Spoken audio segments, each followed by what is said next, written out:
Paul, you get to open the bowling this week. Yes, and the first ball, well, for those of you Aussies remember a few years ago in the Big Bash final, there was that famous implosion by the Melbourne Stars. They had the game shot to bits, chasing a pretty low target. They had about 50 needed, I think, with almost all 10 wickets in hand, and somehow lost. And at the time, the late, great Shane Warne said it was the single most surprising result he'd ever seen that much through a game of cricket. Well, I reckon if Warne had still been around and if he'd seen this game that we're going to talk about, he might have said that this one pips it, because Lucknow Super Giants have lost the absolute unlosable game. And yeah, it's so significant that we've devoted a ball to it. So they were playing the Gujarat Titans. Gujarat made only 6 for 135. And there's a key moment. It's the third ball of the 12th over. Lucknow only had 1 wicket out. Krunal Pandya hits a 6. This then means that they need 39 from the final 45 balls with 9 wickets in hand. Pandya's partner is KL Rahul, who's going pretty well at the time. They are absolute certainties. And Menners, I think you might be knowing where I'm coming from, but they did not hit another boundary. In the rest of the innings, 45 balls of T20 cricket in the IPL, which admittedly this pitch not conducive to high scoring. The fact that Gujarat only got 135 is an example of that. But in this IPL where 200 is often not enough, to go 45 balls without hitting a boundary, I've never seen anything like it, Menners. Have you? It was like KL Rahul forgot how to bat. He was going along nicely. He made, I think, 50 off about 38 deliveries. You know, a good clip when you're chasing 135. There's nothing wrong with that. And then he got to 50 and he just seemed to get stuck in the mud. I think he didn't even score to run a ball for the rest of his innings. And he just brought so much pressure onto his team. I mean, everybody talks about trying to finish chases early in the IPL, not trying to extend them into the last over. I was so befuddled watching. I was thinking they're going to get themselves in trouble here, and lo and behold, they did. Yeah, and it was interesting because they from the sort of 10th over through the 15th over, that 5-over period, the third quarter, they went at just a run a ball, and I think that's where Pandya and Rahul, between them, someone needed to take the initiative and play a few shots. But even then, it got to, with 6 overs to go, they needed just 31. So they needed 5 and over with 6 overs left to go. And at that point, Pandya got stumped. He made a runner ball 23. So a pretty disappointing innings. But they had Nicholas Puran coming in, who not that long ago made 62 from just 19 balls. And the commentators are saying, can Gujarat make a comeback? And it's one of these ones, and I think I've said it before on this show, I was thinking, come on, don't just say that to keep us watching. They're not going to make a comeback. They are no chance whatsoever of winning. It's sort of one that, if you'd gone on to have a bet, they would have been, I don't know what price, probably 50-1, and you wouldn't have put money on them with stolen money. Puran, fresh from that other innings, plays this innings where he goes ... one ...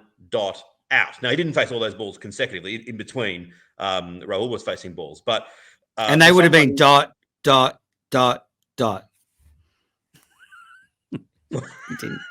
Right, you're saying Rahul would have been facing balls in between, and the way he was batting, they would have been ... I see. I had no idea what you're talking about. I thought we suddenly switched to Morse code, and I was going, let's do the rest of the podcast in Morse code. We should. SOS to begin with.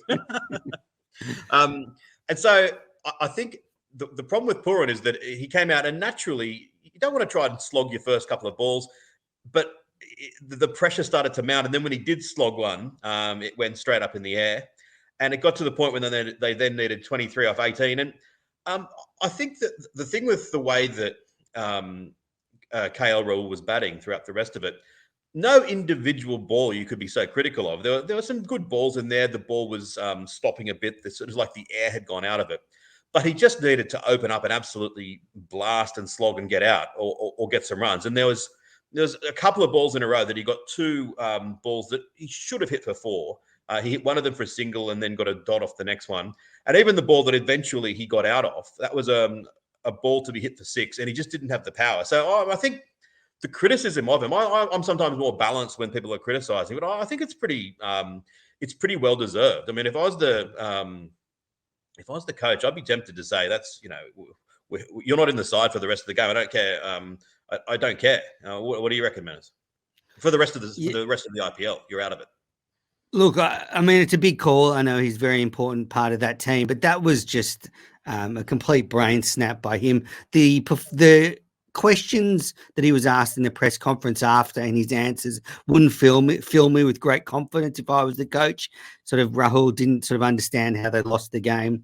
But it's exactly as you said. There is an art in T20 cricket to keeping you cool and waiting for the right ball. But there's also a finite amount of balls, so you can be patient, but at some point you've got to take the bull by the horns and win the game. And Rahul left it to somebody else, and that's probably the biggest criticism, that after he got his 50, it's almost like he just wanted a red ink and somebody else to take the risks at the other end. And the concern for me is now, what does this do to Lucknow, their sort of team spirit? That will be a confidence sapping loss. And when your captain's probably the person mostly to blame, and it's very different to say when Warner was batting slowly earlier for the Capitals. They only had 2 wickets down when they got into those last few overs. So I mean, Lucknow had plenty of wickets in hand. There was every opportunity to take the risk, and they didn't do it.